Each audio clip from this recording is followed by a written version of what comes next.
Stop wasting money on boneless, skinless chicken. Here's how to break it down yourself.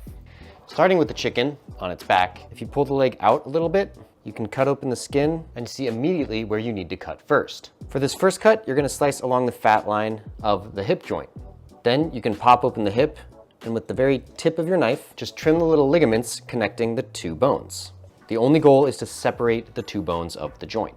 The next cut continues around the fat line up into the back of the chicken to remove these two little lumps of meat called the oysters. Basically, these are like the love handles of the chicken.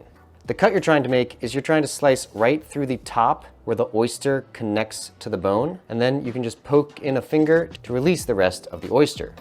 Then just grab the leg and you can pull all the meat away in one smooth motion.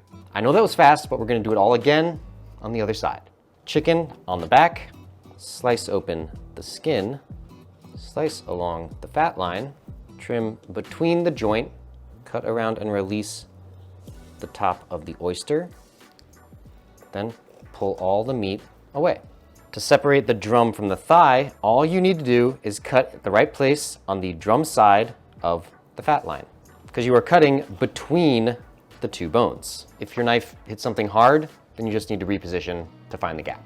At this point, if you don't specifically need skin on chicken breast, then I would just take it off so that you can see exactly where you need to cut next, which you guessed it, is right along the fat line.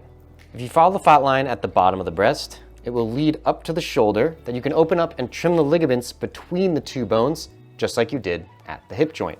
Once the shoulder's open, you can feel the wishbone right here. So slice from one end of the wishbone down to the other. And just like the legs, once you're done, you can just give the whole breast a pull and everything comes off in one big piece. Then just slice between the breast and a wing. After you repeat these 4 cuts on the other breast and wing, the only thing left is the chicken tenders. There isn't a fat line to follow for this cut, but at this point, you can see everything pretty clearly. So to remove the tender cleanly, slice all the way across the bottom to separate the tender from the ribs, and then halfway up the top where the tender meets the breastbone. That way, if you use the little tender tendon as a grip, you can pull the whole tender away, leaving the membrane on the bones. Now, if this breakdown was too fast and you also want to learn how to debone thighs and split apart buffalo wings, then I made a longer, more horizontal video that I'll link below and you should definitely check out.